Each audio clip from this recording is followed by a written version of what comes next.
An HBCU professor. There we go, right there. Meeting is being recorded. Okay. Okay. But just so that you know, in response to me learning about it, I decided to become the ambassador for this technology. And I've done virtual sessions with school principals. I did one for WVON Talk Radio on Wednesday here in Chicago. It was sold out. It was sold out. It was free, but it was sold out. No other attendees could attend. And it was a 400 attendance, and it was done virtually. I've done it for the NAACP virtually as well. So I'm very comfortable with this. In fact, I was invited to do one for a private equity firm in Connecticut. They say, would you fly out here? I said, no, I'm retired now. I don't get on planes anymore. So I only do it virtually. So this is very comfortable with me. But as I said, I went to that conference and I decided after going to that conference, I said, I have to immerse myself in learning as much as I can, as quickly as I can about generative artificial intelligence. And be mindful, I'm being very specific, ladies and gentlemen. I'm using the word generative at the beginning of artificial intelligence because that's something different than just simply artificial intelligence. So what I did was I attended podcasts, webinars, seminars, conferences, and most of them were presented by my alma mater, Harvard Business School. And I attended those sessions. And then the final one that I attended to that really had an impact, or one that really had an impact on what I'm doing today, is a conference that was at Harvard Business School. And it was in May. And at that conference, 1,000 business leaders from around the world paid their own money to fly into Harvard Business School for that 3-day conference on generative artificial intelligence in May. They paid whatever it was, and it was a standing room audience attendance-wise. And then they had 10,000 more of us who were alums like myself who attended virtually. And I sat there as this session was going on, and I thought 3 days of this, and the theme of it was Harvard Business School was imploring business leaders, you must embrace and use this technology. You must do it because if you're to be successful going forward, there will be winners and there will be losers. The winners will be those who use this technology. The losers will be those who completely refuse to use it. And so I sat there and I thought as it was going on, I said, man, if this is something that the business school is imploring some of the richest, most educated people to do, it is imperative that the everyday man and woman know how to use this technology as well, so that they don't get exploited, as well as they get a chance to embrace this technology that's transformative and will make their lives easier. And so as a result of that, I went on my crusade and began my crusade reaching out to friends and family members like Percy, saying, listen, if your church, if your group, if your organization would like to host a session, I'll do it for free. And because the everyday man and woman needs to know this. So I was sort of like Paul Revere, who, during the revolution said the British were coming. But I also like to say, maybe I wasn't Paul Revere since I'm African-American. Maybe I was more like Crispus Attucks, and that is the first man that died during the revolution, And so, it's like that goes in Stevie Wonder's record. The first man that died for the flag we all live by was a black man, and he was talking about Crispus Attucks. So that's why I am here today, because I made the decision that I wanted to teach the everyday man and woman this new technology with, quite frankly, with a heavy focus on the African-American community, okay? So, as Percy knows, in the old school vernacular, I am what's called a race man. My entire life today and in the past has been completely devoted to the uplifting of the poor Black community. So for me, this is something that was my calling to share this kind of information about this technology and to present it to audiences like yourself. So we have the slides up. Can we put the slides up, please?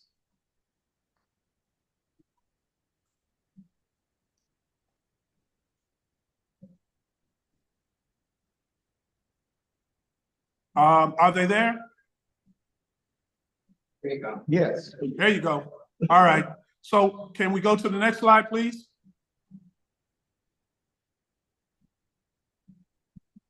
I see, actually, there we go. Thank you very much. And so let's start with just the phrase artificial intelligence. And as we all know, artificial intelligence very simply is technology that tries to simulate human intelligence using machines. And as I mentioned to you before, your lives have been a part and engaged in artificial intelligence forever. And more recently, you know, when I mentioned ATMs, and then I give an example here of Siri. And as you well know, Siri is artificial intelligence. And I got my phone next to me. As soon as I said the word Siri, my phone responded. Yeah. But Siri is artificial intelligence. But let me be very clear.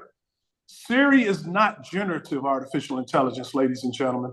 Siri is what's called conversational artificial intelligence. Siri cannot create something new. Siri, just like most artificial intelligence, before generative artificial intelligence, Siri primarily engages in repetitive work, okay? And so what I'm talking to you now is about generative artificial intelligence. And next slide, please. And this whole generative artificial intelligence, which is a new chapter of generative artificial intelligence. Next slide, please. This generative artificial intelligence is like going from, it's extraordinarily transformative, such that it's like going from the Flintstones to the Jetsons. And as you can see from this slide here, I not only have the Flintstones, remember their theme song was Flintstones, Meet the Flintstones, they're the modern Stone Age family. And then we see the Jetsons. And look at how transformative it is to go from the Flintstones to the Jetsons. The Jetsons now are a Black family, okay? And that's what generative artificial intelligence is. It's extraordinarily transformative. And I want to tell you how generative artificial works. Next slide, please. First of all, the word generative simply means the ability to produce. That word means the ability to produce. So you say to generate something, to move, make something move, go forward, okay? And this is how generative artificial intelligence works. And I'm going to say it in a way that is decipherable, is comprehensible, and everybody can understand it. And generative artificial intelligence, unlike conversational artificial intelligence, generative artificial intelligence can be used for cognitive thinking work, okay? So what happens with generative artificial intelligence is computers are filled with what's called large language models, LLMs. You'll see that phrase or that acronym published around. But LLM means large language models. And large language models, very simply, are software applications. And they're software applications that are, now follow me here. They're loaded with vast, enormous amounts of data, okay, called training data. And this data comes from books, comes from websites, newspapers, articles. So this large language machine model is loaded with all of this information. And then what happens is, if you hit a prompt, if you prompt it, or you ask that large language model, you ask it a question, or you give it a direction, what will happen is it will literally churn through all of that information that has been loaded into that, because that information has been loaded in there, and what it's looking for are patterns. It's looking for linguistic patterns. And if you think about linguistic patterns, it's very simple. We can say, for example, if I said to you, finish this phrase, I love, what would you all say? I love you, okay? I am tired of you. So there's phrases that are common in our everyday language that if you load a computer with all of this information, that computer churns through all of that information and it learns those patterns of words that goes with each other or words that follow each other. So for example, when you write a text, do you notice that you write a text and before you can finish it, the sentence will be finished by the cell phone? Okay. Right. That's what's happening when we talk about generative artificial intelligence. Okay, and these words have been identified as part of a pattern by this technology. And then what happens is you give it a prompt, and at the end of your prompt is a word. That technology churns through all of that in reams of data, and it guesses what word should follow that. Just like you see when you do a prompt on your cell phone to put a text in, you start a text saying, I want to go and attend, and it'll throw up 3 words that they recommend that you might, or excuse me, that they predict you might want to use to finish that sentence. That's what this does, but it does it in an even more rapid fashion, okay? So what it does is it recognizes these linguistic patterns, and then it guesses or predicts the word that should come next. And it does it in microseconds. So it predicts the next word, and then it quickly predicts the next word, and it continues to do that. And what you'll see is it ends up doing all of that in a way that looks like it's unimaginable in terms of the speed at which it's doing it. But that's what it does, and then it creates something original. And it does that, ladies and gentlemen. It can do that in a matter of seconds. So next slide. So what it does is, as I said before, generative artificial intelligence, it predicts the next words, and it can create something completely new. So generative artificial intelligence, it can write code, it can summarize a 500-page document, it can write a 300-page business plan, it can create financial income statement pro formas or projections, it can generate new ideas for your lines of revenue, and it will do that, as you'll see when we get the exercise portion of this. It can do that in a matter of 3 to 10 seconds. It can write a book for you. It can write your biography. If you ask it and you give it information about yourself, it can write a biography about you, an autobiography about you, in probably 300 pages. You can tell it specifically how many pages or how many paragraphs to do, and it'll do it literally in a matter of seconds. And the most famous generative artificial intelligence that we've all been introduced to is called ChatGPT. ChatGPT, okay? If you're familiar with ChatGPT or you heard it, just raise your hand, please. Okay? Now, there might be some peer pressure around there. People say, well, I got to put my hand up even if I've never heard of it. Okay? But ChatGPT is what's called a chatbot. Okay? It's a chatbot. And a chatbot, next slide, please. A chatbot, ladies and gentlemen, is what's called a portmanteau. Okay? It's what's called a portmanteau. And there are different chatbots out there. So you have a chatbot that's been created by OpenAI. ChatGPT is a chatbot that has been created by OpenAI. That's the name of the company. Google has created their own chatbot. Remember what I said it was. A chatbot is filled with all of this information, and it churns through the information, and then it gives you an answer. X, formerly Twitter, has created their own chatbot that has their own political and information bit bias loaded with information in that, and it's called Grok. And then Microsoft has created their own chatbot called Copilot. And interestingly, OpenAI, which created ChatGPT, OpenAI has been primarily financed by Microsoft up until I think they're raising money right now. But ChatGPT is the largest chatbot in the world right now. So a chatbot is sort of like individual warehouses. A friend said that to me. He said, man, the way you describe this, you said it's loaded with information. So it's sort of like a warehouse loaded with products. And I said, that's a great description of it, great metaphor. And so a chatbot is like a warehouse, as we see here, different warehouses, different sizes, different volumes of information within those warehouses and everything like that. Next slide, please. And so in summary, before we go into the thing, in summary, we go from, remember, this started at a large language model. That's what generative artificial intelligence, a large language model, which is a software application that creates chat bots. And here are the kind of chat bots, some of the chat bots that I've created, okay? Next slide, please. And so, as I mentioned to you, the most famous chat bot is called ChatGPT. And ChatGPT is a portmanteau. And a portmanteau, anybody know what a portmanteau is? I didn't know before I engaged in this session.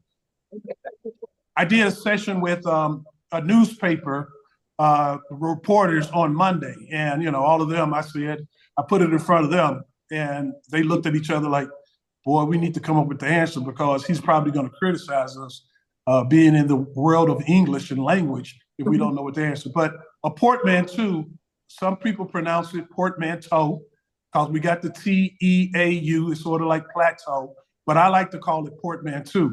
But a portmanteau is a word that gets created from blending two other words together, okay?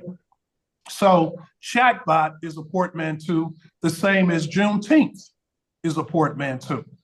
Juneteenth, that word was created from taking the two words June and 19th. And as we know, Juneteenth is a federal holiday that celebrates the emancipation of enslaved Black people. But it says, you know, on June 19th, 1865, Union soldiers marched into Galveston, Texas, and informed Black enslaved people that you are no longer enslaved. And they said, well, you know, that happened as a result of the Emancipation Proclamation, which was signed in 1863. And some people have thought, well, what took so long for the message to get there? Well, it's not true that it took long for the message to get there. The reality is President Lincoln signed it in 1863 as a means to try to weaken the Confederacy. And the Emancipation Proclamation, which he signed in 1863, as you all know, was not for the entirety of the United States. It was only for the 11 states in the Confederacy. So Black folks who were enslaved in states that were occupied or run by the Union, those Black folks were not free from by the Emancipation Proclamation. The Emancipation Proclamation was only for those in those 11 Confederate states. All Black Americans were emancipated from the 13th Amendment, which was signed in December of 1865. So just a piece of trivia, a piece of history. I was a history major in college, so I just can't help myself here, okay? But the largest, and an MIT professor, he said at this conference at Harvard Business School, he said the best and the largest chatbot is ChatGPT.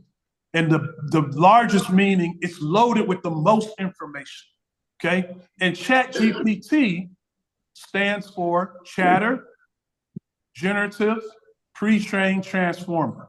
So a chatbot is a portmanteau, as I mentioned. It's comprised of two words, chatter and robot, because all robots don't chatter. Some robots are just automated doing work. But this is a chatbot, meaning it actually communicates with you. And so ChatGPT is a chatbot itself that stands for chatter, generative. Generative means being able to produce new words. Pre-trained is pre-trained to predict new words, and then it's transformative, okay? So if chatbot is a portmanteau because the blending of two words, then I like to say ChatGPT is comprised of four words, so ChatGPT must be a portmanteau. That the little levity on my part attempt right there, okay? Okay. So what I want to do now, next slide, please, because we're going to get close to now getting to the workshop part of this. But I wanted to continue sharing with you very quickly Harvard Business School commitments to this. And Harvard was imploring all those business leaders, and this technology can be used in any industry. It can be used in medicine. It can be used in the arts. It can be used in education. It can be used in every aspects of your lives.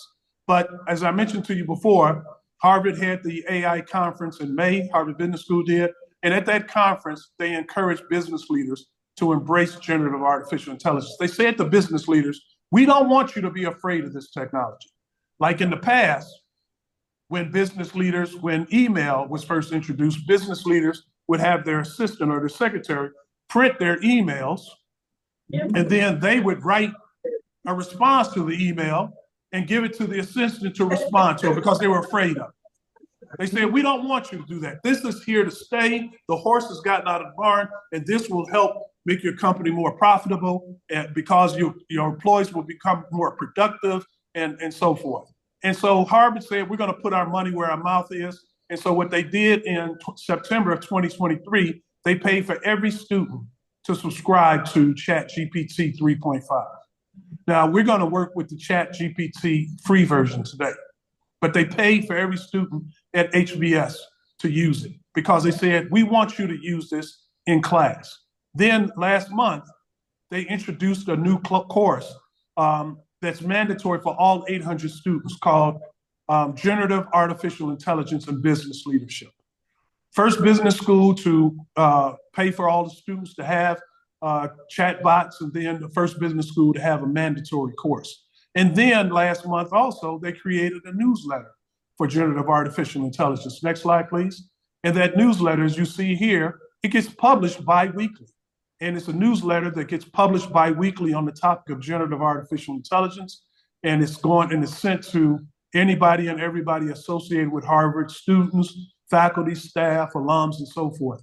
Because again, they know that this is technology that is transformative and that must be embraced. So what I'd like to do now is, enough of my lecturing. What I want to do now is I want us to actually get into some engaged, active learning now. And so I want you all to take out your cell phones or your iPads, and I can see you, so don't try to act like you're doing it and you're pulling one fast one on me, because in my class, everybody gets on the train, okay? So next slide, please. So what I want you to do is, and I want you to pay close attention to this too, okay? I want you to go to the App Store. That's what we're doing now. After you go to the App Store, and here's the instructions. This slide is chock full of all the information that I want you to follow. I want you to go to search. And when you go to search, I want you to input ChatGPT. Now, what's going to come up is a plethora of ChatGPT chatbots. The one that I want you to select is the one that looks like, on the right side of this slide, looks like that logo. It's black with a white background. And it's probably the second offering in that group. It's going to be more than 10 offerings, okay? And it has this information right there. ChatGPT, the official app by OpenAI. That's the free chatbot that I want you to open. When you get it, raise your hand, please. Thank you very much. Okay, thank you. If you're next to somebody who hasn't got it, give them a hand then, okay? We want to help everybody, make sure that everybody has it. And it's the free version. I want you to use the free version, not ChatGPT 4.0 free. I don't want you to use that one. I want you to use the one that's just simply ChatGPT, the official app by OpenAI. And that's the logo. The logo looks like a volleyball. Okay? So, everybody have it?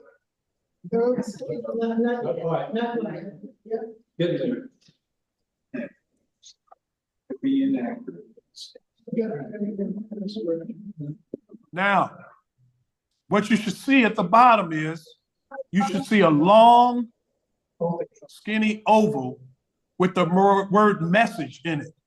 You'll see at the top of that some boxes, create image and stuff like that. That'll let you know that you're actually in the app, because you have to sign up for the app, okay?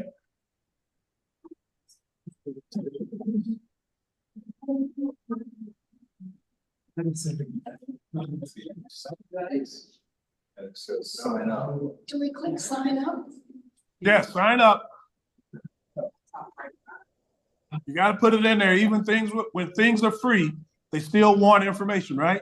Yeah. Does it say sign up at the bottom?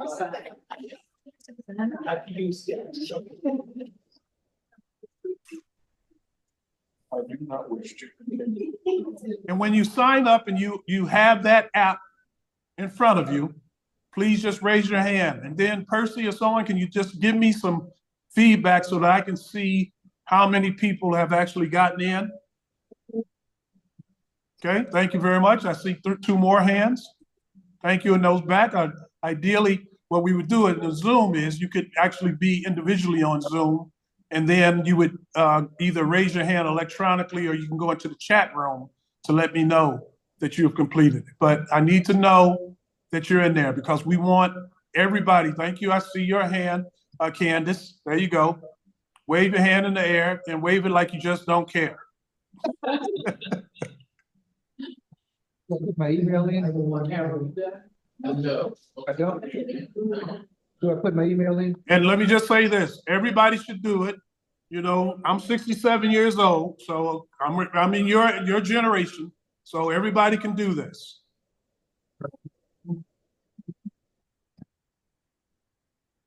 When you get it, raise your hand if you haven't raised your hand already. I want to see the progress we're making. And I think there's some people there that can help others load it up, if you would.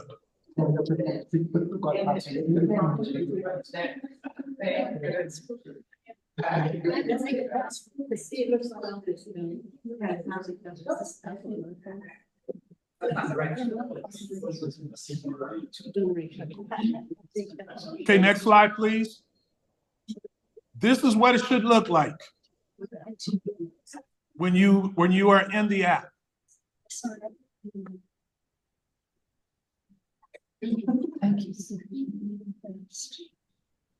Next slide, please. There you go, right there. You see it? Look at the top. It says make up a story, give me tips, but then you see message chat GPT.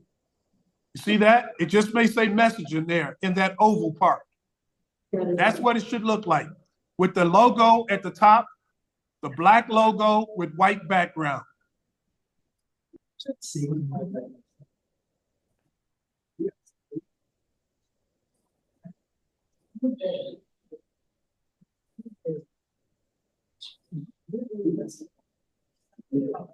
Okay, so let me do a survey again. How many of you are there? Raise your hand, please. Everybody's there. Raise your hand. Yes.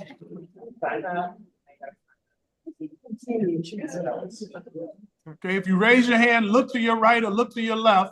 Where you going, big man? You were the one who was looking at your watch when we first started. Now you're getting up and leaving.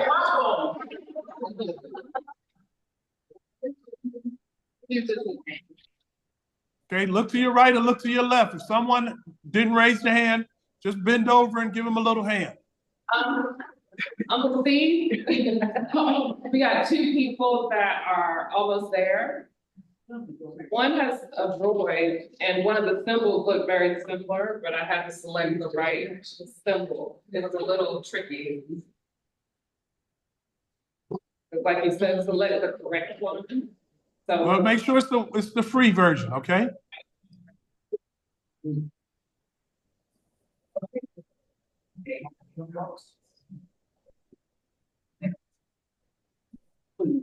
Yeah, but it's not letting us. I think what's happening is some people are having to enter, like, when they sign up, they've got to put an email in and then do that step first. So I think, we got a couple of people that are signing up. I'm getting there. It's coming. So. Yeah.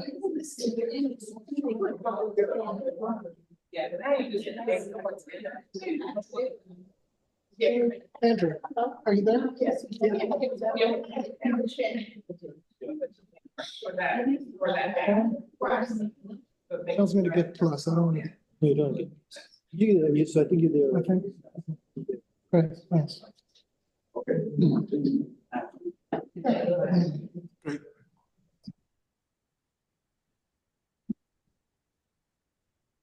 No, go back to the other slide. Go back to this slide. That's what it should look like. Right there. When you're in the app, it should look like that. It has at the bottom that oval shaded area with the word message in there. That's when you're there, okay? Oh.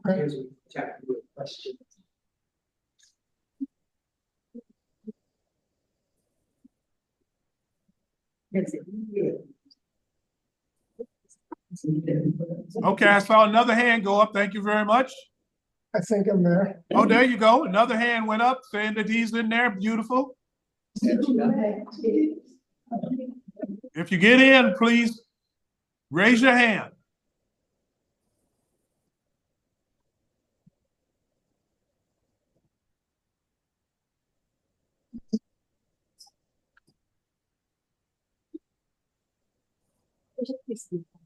It's such a slow. You know, I didn't think about this. I don't know if your internet might be slow because so many people are using it at the right time, same time. It's not doing too bad. Okay. Percy, do you have it? No, working on it. Candace, go help your father. No, that's not it. We're getting there. I had the app preloaded, but for some reason it's sending, supposedly sending you something to my email that I'm not getting. Okay. Linda, do you have it? I'm working on person. I got an old phone, Steve. Listen, you got to do better than having those cans with a string between them. We'll bring him in the 21st century. There you go. I saw another hand go up. Beautiful. Okay. I see that whole table there is ready. Okay, let's do another survey. How many have it? Put your hand up for me so I can see. Okay, we're getting there. We're getting there. Percy, tell me when you're ready. Are you making it?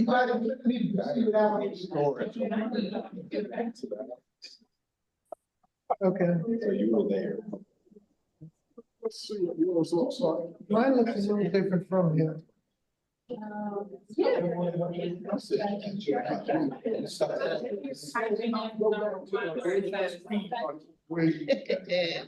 Downloading it. I don't want to be losing people. I got people walking out on me right now. I can't lose you. This is too important, okay? But does it look like that simple?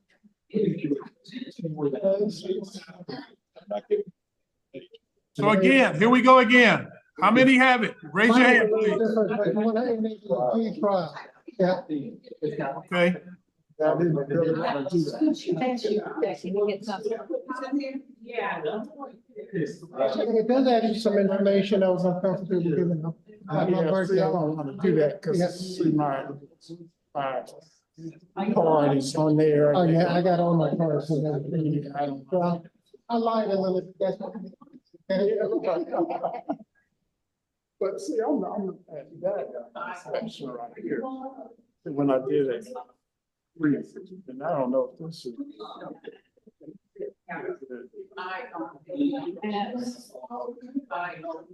My credit card check. All that. Homework.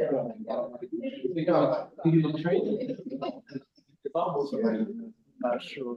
Yeah, I'm not sure if it is. I'm good on the fact that he said you get to all go with the message box and Yeah, it right. doesn't look like his. but- Okay, this is what we're going to do now. We're going to do this. We're going to ask you, if you don't have it, to sit next to somebody who has it. Right, let's move on, yeah. Okay, please. Okay, sit next to someone who has it. Okay, please, because you want to. It's imperative that you participate in this, not just listen. That you actually see what actually ends up happening. So sit next to a partner. Everybody gets next to a partner who has it. Okay. I think it's gonna work. Okay, I'm gonna try. Now, if you're ready, I want to give you this instruction. You ready? Yeah. Okay, you ready now? This is what we want to do. That message, where you see message, that's called a prompt box. Okay, that's called a prompt box. That's where we're going to put in our prompts or make our requests or put in our questions. Here's the first prompt that I want you to put in that prompt box. Here it is, 1A. Look at what it says. It says, I own a beauty shop where I cut Black women's hair. Please give me 3 new ideas I already had a password in there. for additional lines of revenue. On a beauty shop for. Okay? Oh. Then hit the arrow to get the answer. When you get the answer, raise your hand.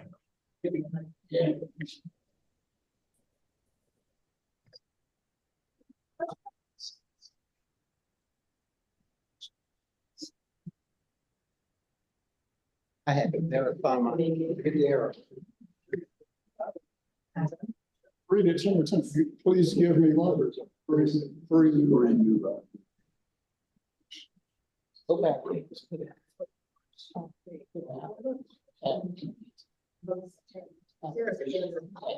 When you get the answer, raise your hand.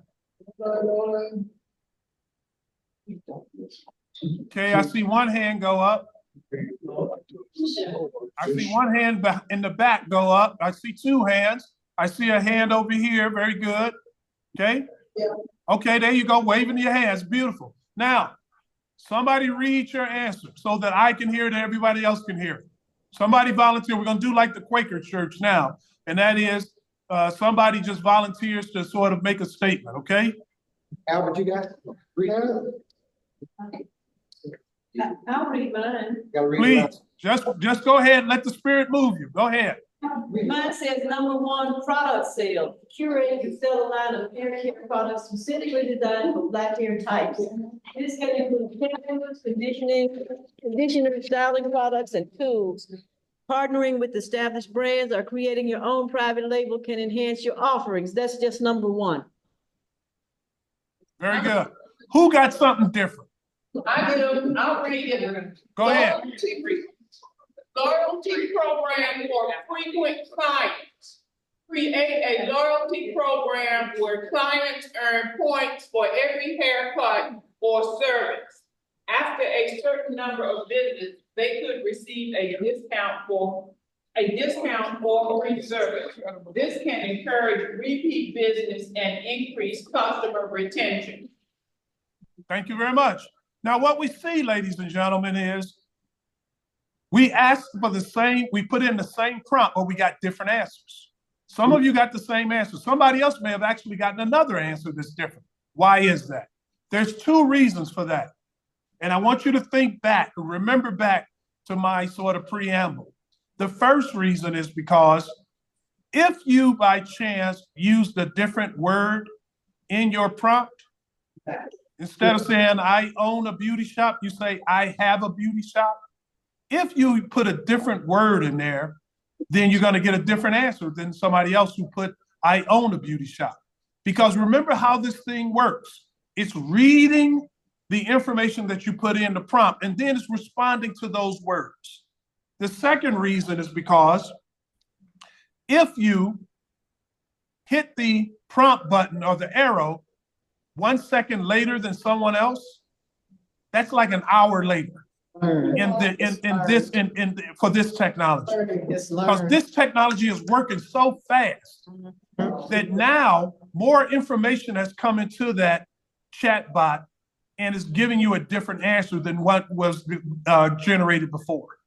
Okay, so what we see is it can generate different answers. But then how long did it take you to get that answer? Somebody? Okay, there you go. So now what I want you to do is I want you to delete that. You delete it by going up to the right-hand corner. It looks like a pencil up there. That's an eraser. That's what I did. Okay? Oh, there you go. Okay. And this is what I want you to put in there this time. Oh. I don't have it on the screen, but I'm going to state it to you. Okay? Listen to me now. I am, since we're at a church, I am the pastor of a church. I am a pastor of a church. Please give me. Pastor of a church. Well, don't jump out there in front of me now in terms of the using of the verbal, but you can use the verbal. We're going to do that next. But I'm the pastor of a church. Please give me a 2-paragraph sermon And it will do it. Okay. about Jesus feeding 5,000 people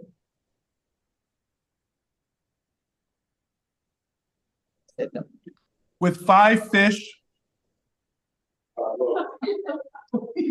and 2 loaves, and then push arrow. Did you say 500 or 5,000? Last sentence. Now, we were very specific. We asked for 2 paragraphs, but this is so we could have asked for 3 pages. When you get it, raise your hand, please.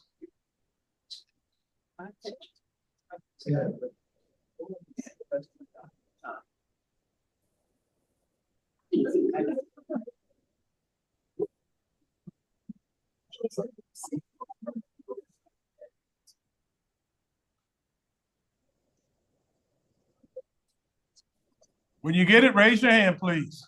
5 fishes and 2 loaves. There you go. Thank you. I heard. Firstly, I want you to see what's coming up, okay? Thank you for giving me that panoramic view. Okay, I like to see everybody that's in there. Beautiful. I'm done. Thank you. You got it? Got it. Yeah. There's the sermon right there. I did this with a pastor with a one-on-one session. He said, man, he said, I labor over my sermons to write them. He said, you mean to tell me I can get a sermon created in a matter of seconds? Yep. And so what we see with this, ladies and gentlemen, is this technology can be a thought it can be a thought partner, so it can help you come up and read what it says. It's beautifully written, isn't it? Okay, it can be a thought partner or it can be an assistant. But look what it did right there. That's what the pastor said. He said, usually my wife is my assistant helping me with my sermons. He said, I don't need to bother her anymore. Okay? And in terms of the quality, and remember how it works, it's guessing the words. It gets the first word and then it quickly guesses the subsequent words. It's doing that in a matter of microseconds. Okay? So what we see is, and what you just saw, Siri cannot do that. Remember what I said, conversational artificial intelligence, it does repetitive work. This is not repetitive work. This is generative. This is creating something new, right? That's it. Yeah. Now we could have asked it I don't see an app for that. we could have literally asked it to create a sermon that is 5 pages long or 500 pages long, okay? Now, what I want you to put in the prompt box, don't delete that. This is what I want you to put in the prompt box. Please give me the sermon in Hebrew. God, no.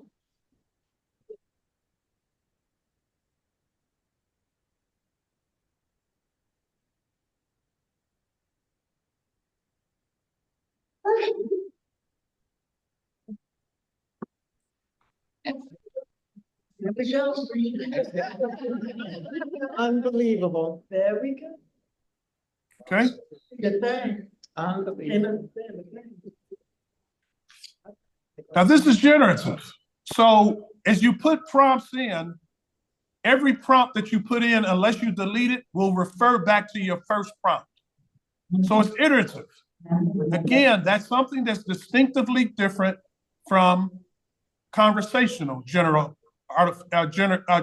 conversational artificial intelligence. It's not iterative, but here it is right here. Okay. I want you to delete that. This is what I want you to put in there now.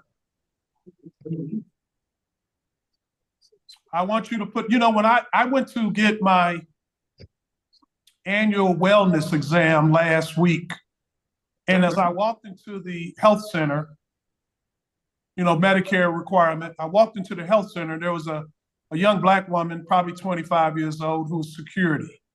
And I walked in and I said, I want to teach you how to use ChatGPT. She said, I never heard of that before. I said, that's all right.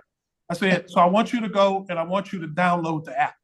I said, I'm gonna go up here and get my exam. When I come back, we're gonna do a little work. So I go get my exam, everything's cool. I come back down and I tell her, let's go into the app and I want you to put into the prompt, tell me what you're interested in doing with your life. She said, I want to be a CNA. I didn't even know what a CNA was. And I said, so what do you want to do? She said, I want to go to school. I said, so let's go into prompt and ask it to identify 3 of the best schools for CNA licensing in Chicago. She did it. And then in a matter of 8 seconds, it gave her 3 schools, the names, the addresses. It gave directions to the schools. It gave the website for the school. It gave the application process. It gave all information about scholarships. It gave all of this information. And she sat there and she looked at me. She said, is this magic? And I said, yes, it is. Feels like it. Okay. It feels like it. And then she said, let's ask. She said, I want to open an Airbnb in my home. And I said, let's ask you to write your business plan. And because again, it's a matter of time that we wanted to limit, she had it write her business plan. And it brought up every detail that is common in a business plan. And then after it gave her the business plan, she looked at it and her eyes were wide and she looked at me as I walked away. She said, who are you? I said, I'm Batman. Man. So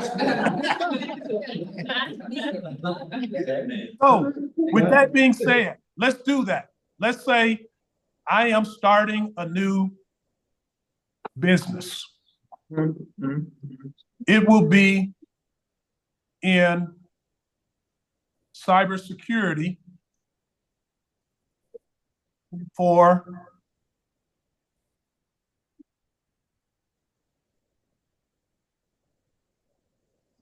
a technology company. Unbelievable. Please give me a 1-page business plan.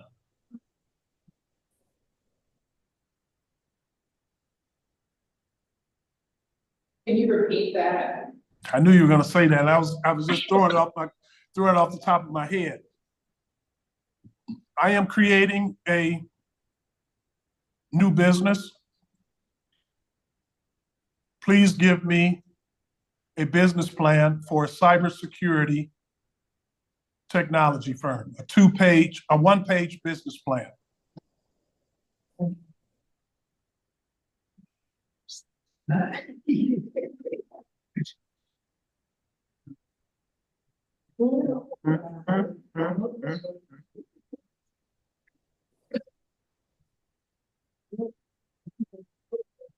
When you get the answer, raise your hand. There you go. I'm cheating on the exam. And again, you can use different words in your prompt because what we're looking for is we're looking for the end result, right? We're looking for the business plan. So all of you should have it. If you go into the prompt and you hit the arrow, you should get an answer in a matter of 6 to 7 seconds. Right. Okay? And is to look at the business plan, marketing plan, operations, financials. And remember, how does this work? It is guessing and predicting one word after the other in response to what has been fed into the prompt. So think about what this does with our lives. For those who have entrepreneurial interests, it has right now accelerated your entrepreneurial engagement, your entrepreneurial pursuit. Look at what it does. Remember what I said earlier? It can be a thought partner, or it can be an actual assistant. It's like having somebody employed with you. So every man and woman needs to know how to use this technology. That's right. Not just the big shots, okay? I want you to delete that. And now I want you to put in there, I am a 5th grade math teacher. I am a math teacher. Please give me 5 questions for a quiz for my students. Oh, my goodness. Please give me Quiz five for my students for a quiz for my students. Unbelievable. I'm gonna put my student down. Please get it down. That won't be planned.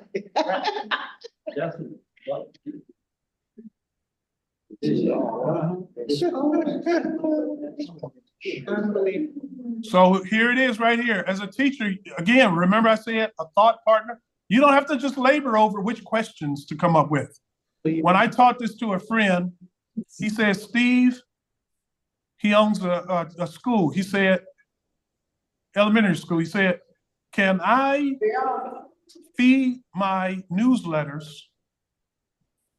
from last year into this technology and then tell it to write my new newsletter? I said, yes, you can. Because it will learn your language. Now we're using the free version. There is a paid version, as I mentioned to you before. In the paid version now, I think the most recent is ChatGPT 4.0. Yes. And O stands for omnipresent, for the ubiquitous information, right? That's what we're engaging in. People always ask me, what's the difference from the paid and the free? Well, you know, the paid, you got more bells and whistles. And more specifically, the paid actually has more information that it can access, and it works faster. Okay? Is that the one that's? So I want you to delete that. And let me just say this, as you see it working, you can feel it, can't you? Can't you feel it vibrating? Yep. That's called haptic feedback. HAPTIC, haptic feedback. And haptic feedback means touch feedback. Okay? You can actually turn that off if you want to, but I don't like to turn it off because it makes you think I'm actually feeling somebody's mind working. This is the next one that I want you to put in. Okay, let's delete that one. This is what I want you to put in there. Please create a one-page love story.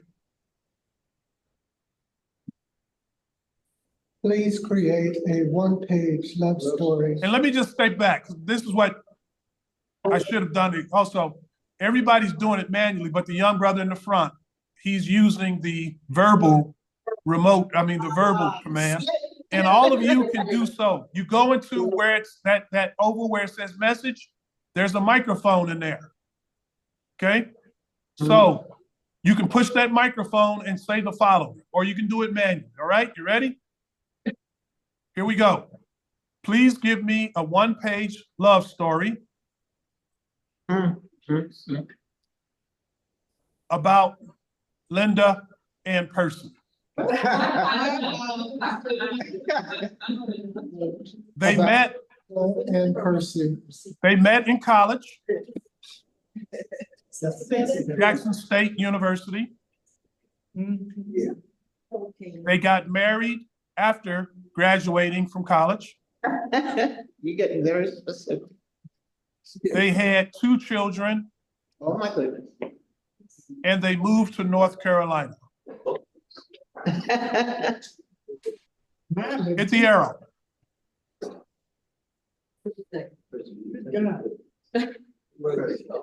On a warm summer afternoon. Uh-oh. Wow. I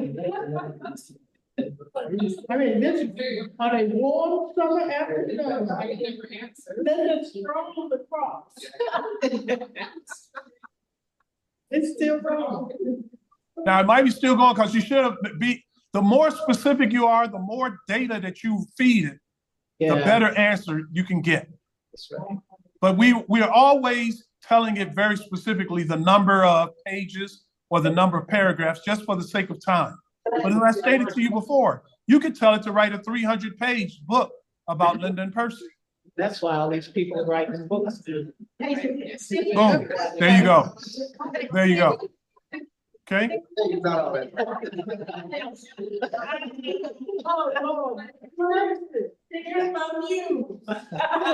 You needed a few more details to make this really accurate.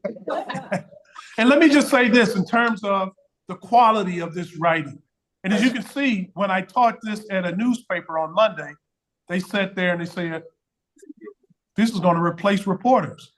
I said, well, I don't know if it's going to necessarily replace you, but it will augment the work that you do. You should use it because you can use it to come up with ideas that you never thought of before. So, if, for example, if you were filling in, and I taught it to 30 business owners in Connecticut last week who were doing business with Amazon, teaching them how to do financial projections about the money that they need. And then someone said, can we download? That's what you can't download from the free version, but the paid version, you can actually upload information into it, a document, you can upload a document into it and tell it to do the analysis of the document. Okay? You can upload a document and tell it to fill out an application for you. Okay? And so I want you to delete that. This is what I want you to put in there now. Wow. Please give me 3 legal cases. That's right. We'll do it. Please give me 3 legal cases of a man biting a dog.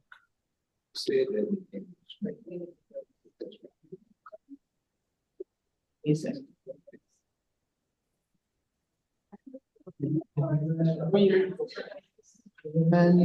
Biting a dog. Hit the arrow. Biting? Biting?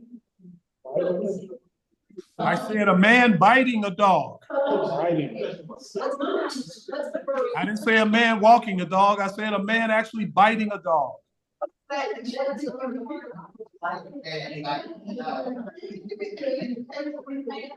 actually happened? Okay, when you get the answer, raise your hand. There you go. Now, do all of you see the answer? This is what I want you to put in now. Don't delete it. This is what I want you to put in. Are these cases true? That's true. That's a very simple makeup story.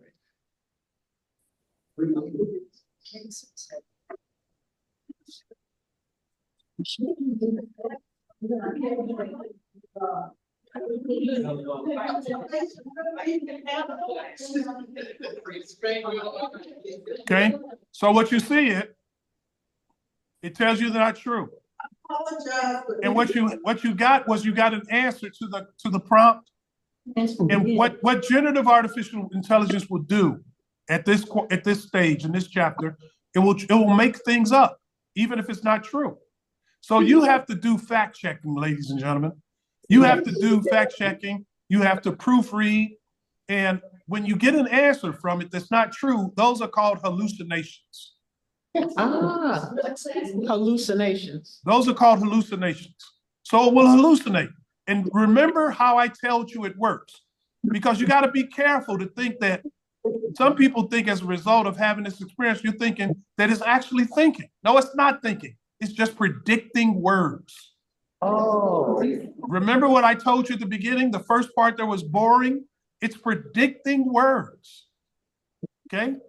And when it does not have words or stories that are true, it just makes something up. That's why they say the best use of this is by people who know a little something about the prompt that they're asking about.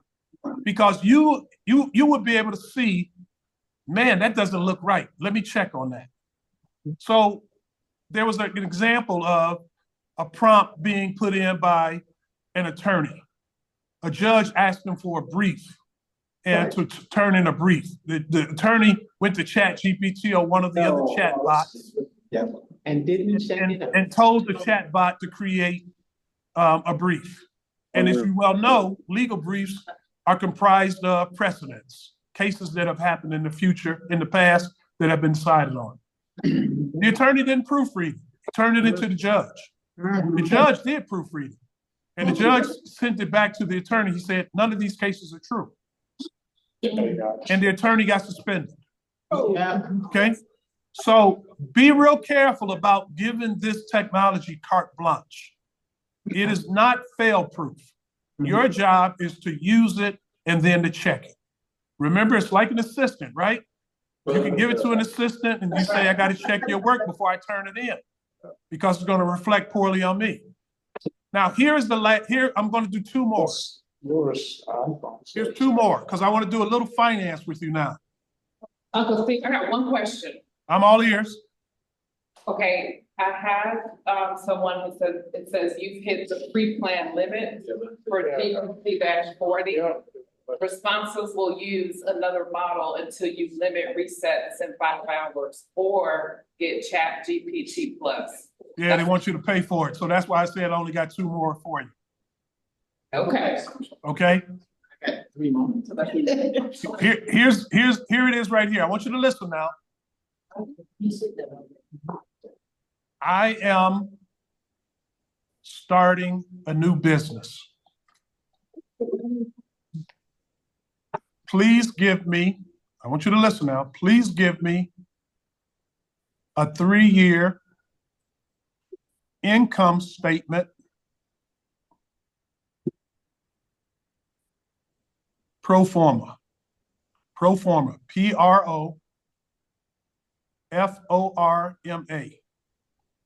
3-year income statement pro forma with annual revenue in year 1 of $1 million.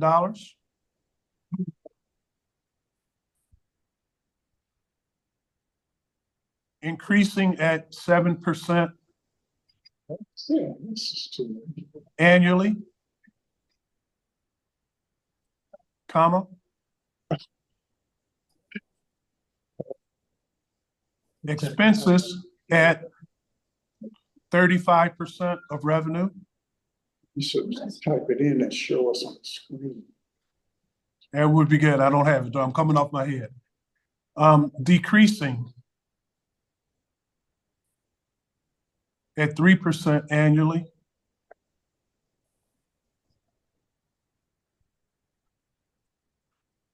And taxes of 10%.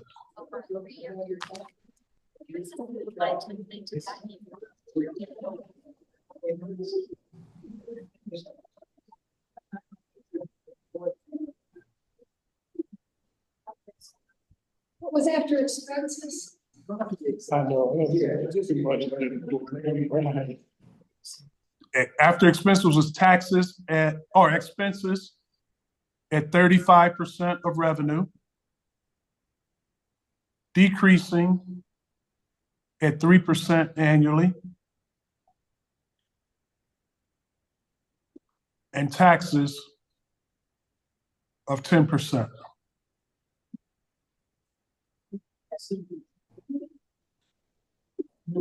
Here, I'm going to repeat the entire prompt, okay? Thank you, Linda. I am beginning a new business. Please create a 3-year income statement pro forma with revenue in year 1 of $1 million,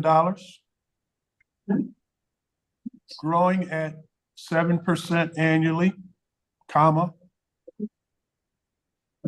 expenses at 35% of revenue, decreasing at 3% annually, and taxes at 10%.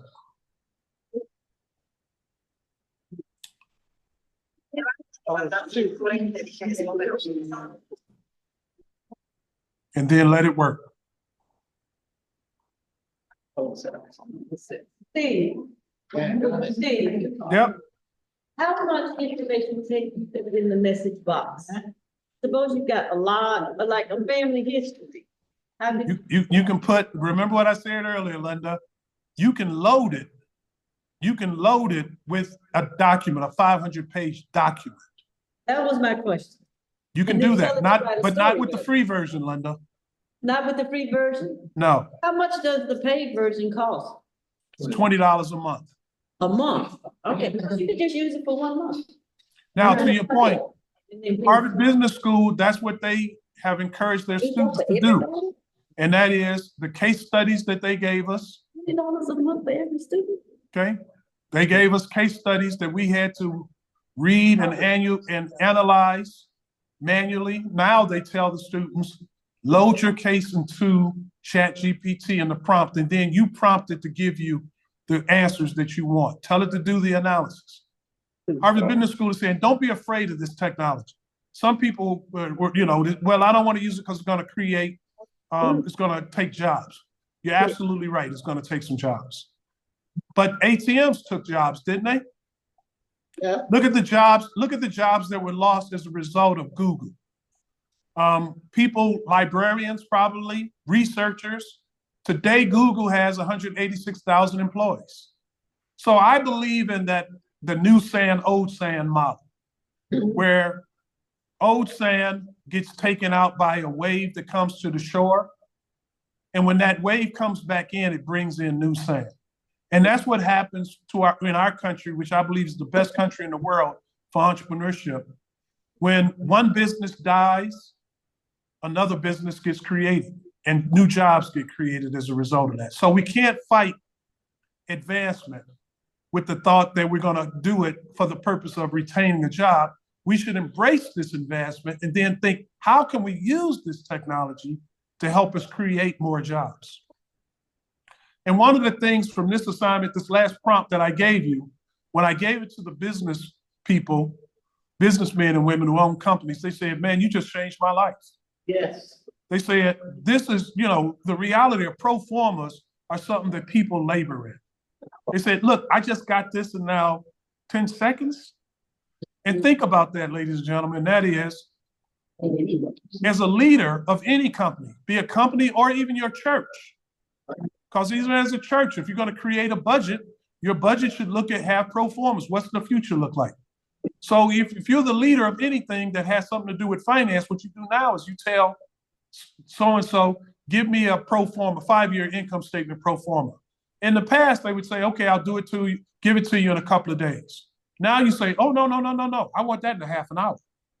So think about what this is going to do relative to changing of leadership as well as changing of expectations from people. It's no different than what we did and what we experienced as a result of Google being able to get answers much faster than we normally could. But this generative stuff is giving it to us. Look at this. And somebody said to me, they said, this is going to put Google out of business. I said, boom.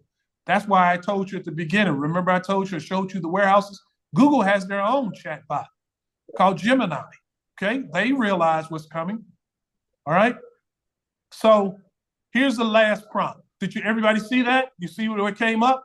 All of a sudden, here's your income statement pro forma. And the more detail I could have given it, and I just sort of given a summary of what I wanted, the greater detail it could have generated. But there it is right there. This is your partner. When you have a question, just like Linda asked me that question, we could have asked ChatGPT that question. Okay? It will give you the answer. And you know, this is changing the culture of different places, like a barbershop. In the past, cats go in the barbershop. Well, you know, Magic Johnson never won a championship in high school. Oh, you don't know what you're talking about. You know, and back and forth, back and forth, back and forth. Now we go to ChatGPT. Did Magic Johnson ever win a championship in high school? 3 seconds later, we get the answer, and everybody's sitting up there quiet now. And get up and leave. The guys who never come in there to get a haircut, they just come there for socialization. They get up and leave now, okay? That's fair. Now, here's the last prompt. Then it's football time for me here in Chicago. We're playing North Carolina. Oh. Why don't you delete that? Oh. My name is Candace. I own a dental practice in North Carolina. Please give me a new logo using the colors blue, white, and yellow.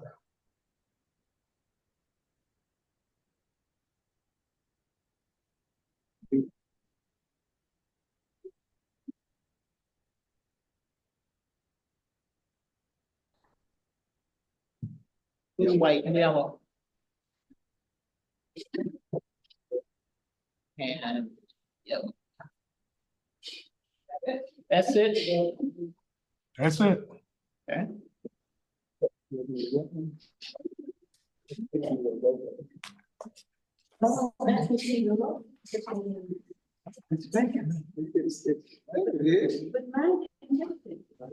I didn't talk about it right.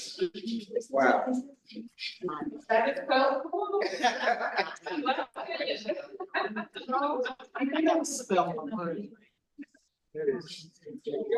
It's scary. Scary, good.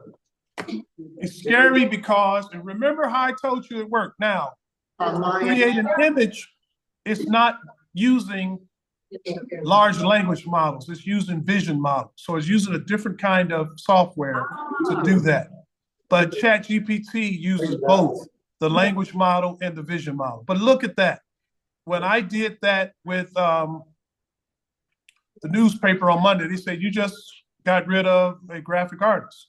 And Jamie Dimon, the owner of Chase, so president of Chase Bank, he said, this new technology is going to allow us to decrease each department by one analyst. You know, the reality is when people go to get jobs, they're going to ask in the job interview, do you know how to use chat bots? And if you say, what's a chat box? They'll know very clearly that you don't even know what you're talking about because it's chat bot. Okay? Robot. It's a portmanteau, right? But they ask you, and they're going to say, that's going to be one of the prerequisites for getting a job going forward. The use of this new technology. We got to learn this, ladies and gentlemen.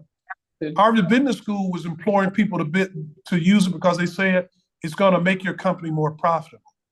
But without us focusing, and what we know, and I just heard a speech given by one of the new recipients of the Genius Grant by MacArthur, and she is a professor at Princeton, and she said, what we know is with the advent of innovation and technology, it tends to deepen social and racial inequities. She said the result is places like Oakland, when it expands, Oakland now becomes a part of Silicon Valley. The people in Oakland who were living there for 4 decades can no longer live there because the big shots are coming there.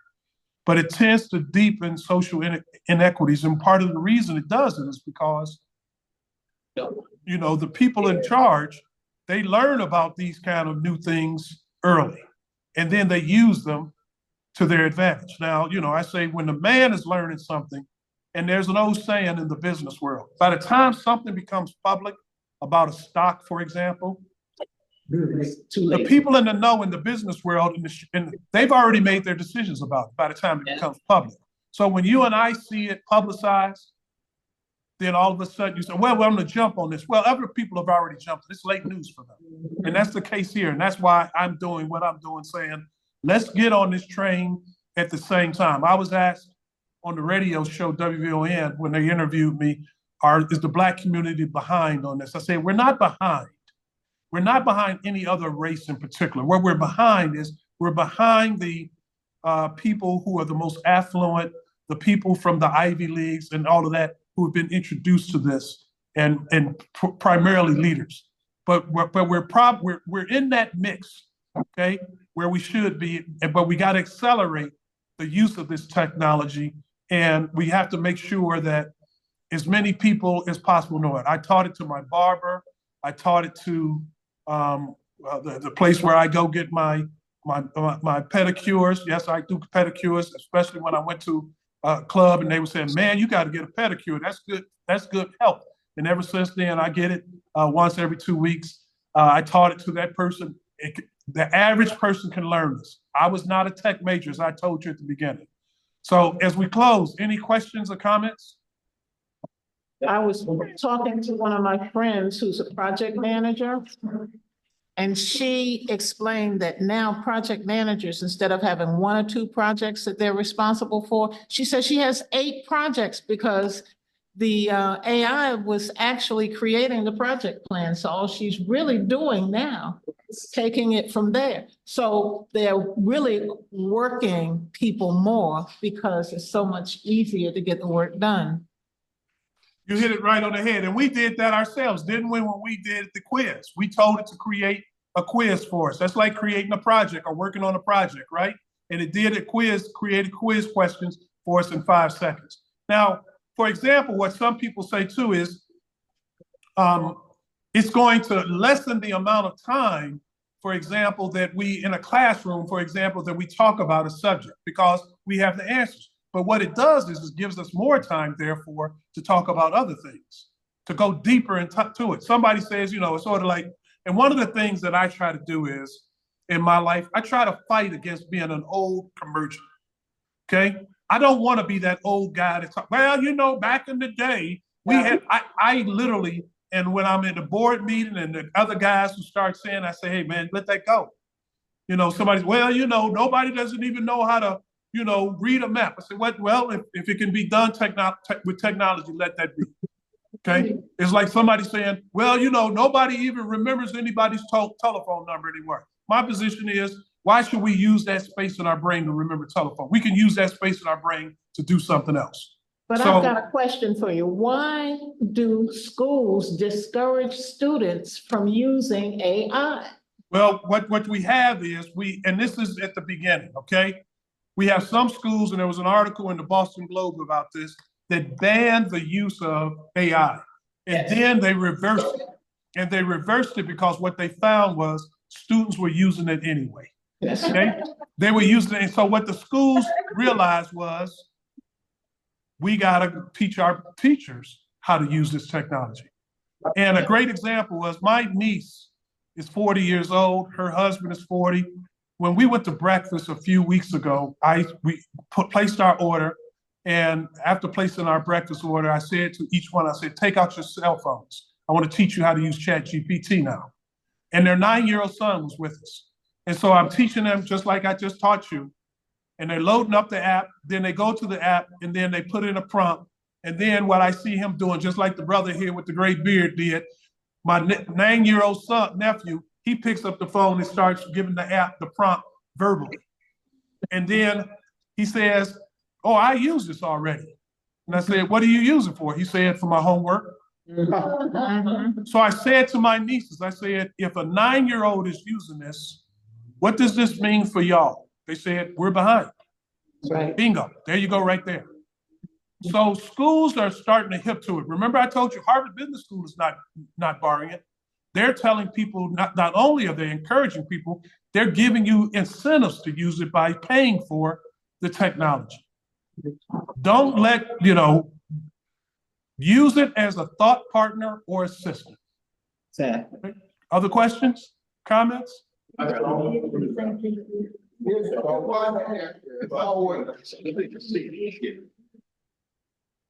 Professor.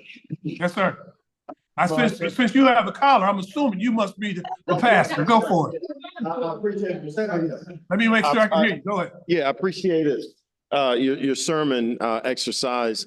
And also, I think we have a couple of points of connection. Sadal and Lawrence Neely are good friends of mine, and I know Lisa Sadal's with you at HBS. Yes. But my question is, I particularly appreciate your comment about the discriminatory effort of how ChatGPT and AI can be used to really harden these walls that already exist. Do you envision something like the AI equivalent of the 1619 project? I mean, yes, it is good to make this known.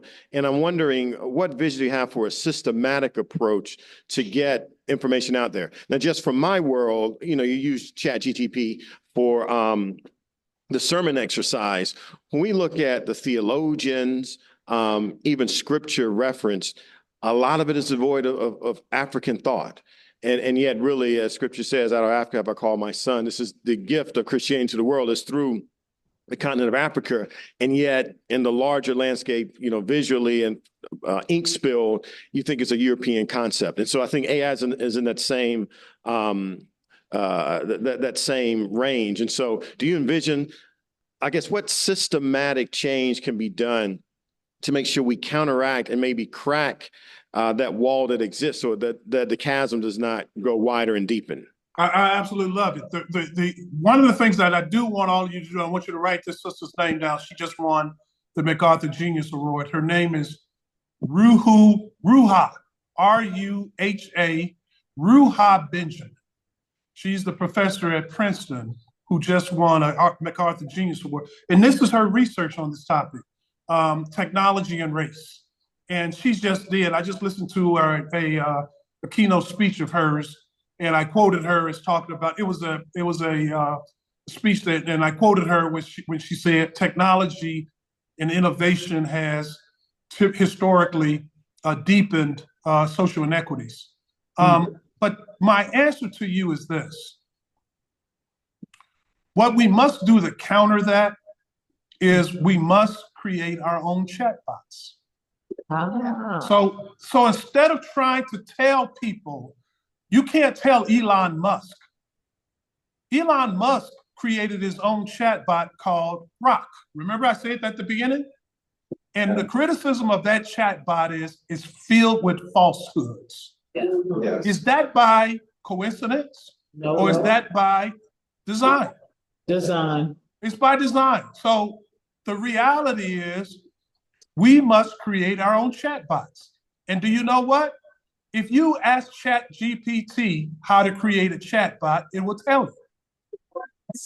So it will happen on the paid version though. It will create a website for you.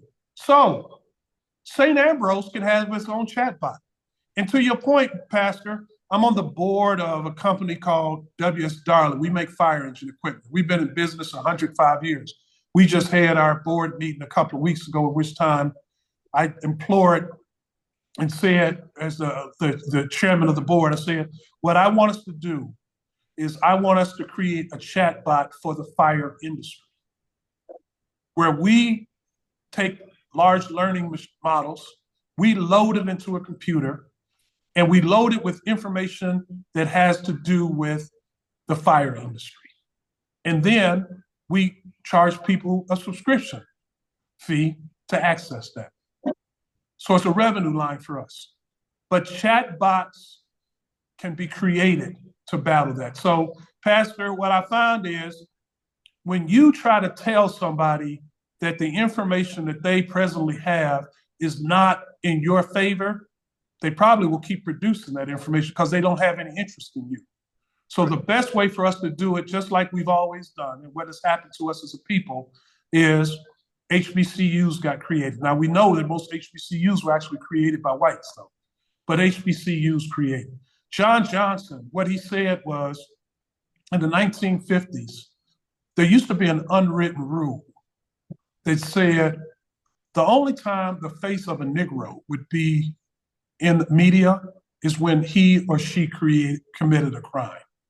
So John Johnson, with that knowledge of the media being biased against us, he said, I want to start a publication that will tell the swell stories of the Negro. So what we have to do very quickly, and I'm repeating myself, we have to create our own chatbots, okay?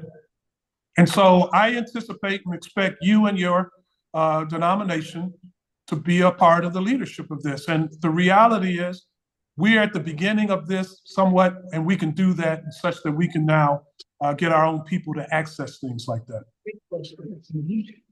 Well, Thanks so much. well, Steve, I know you're a big Chicago Bears fan, and I know you got season tickets and they're about to kick off. But there are a wealth of questions I'm sure people still have, but just want to thank you, my good brother, for this presentation. It's been fantastic, extremely informative, somewhat frightening. Yes, But- absolutely, absolutely. I think we all can learn from it and the enthusiasm I heard in the room. Thank you very much. Thank you very much. And let me just say this. So thanks again. Thank you. And let me close with this, and that is, it should be frightening, but I always tell this to my students. When I played football in college, there's nothing that stinks worse than a locker room. And the reason is because prior to that game, everybody in that locker room is scared. And we're scared. But the key is we don't need to be scared such that it paralyzes us. Fear can be good, and it's a natural response to something new and something that is going to be energetic and engaging. That's perfectly fine. But don't let it paralyze you and then standing still and therefore losing. And I will give you, and Percy can give you my email address if you want to communicate with me. You can contact me there, or you can go to my website, StephenSRogers.com. StephenSRogers.com. And it's been my absolute pleasure. And quite frankly, Percy, you're the man. I appreciate you. When I reached out to Percy, before I finished the doggone sentence, he was like, Chat GPT. Yes. Good night. Good day, everyone. Thank you very much. Bye-bye. Hey, we'll talk, brother. Yep. With you. God bless you. Wow. Okay. I hope you all enjoyed that. We went along.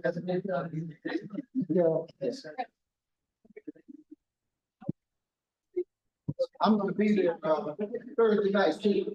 Thank you. Yeah. I made a few of them. I don't like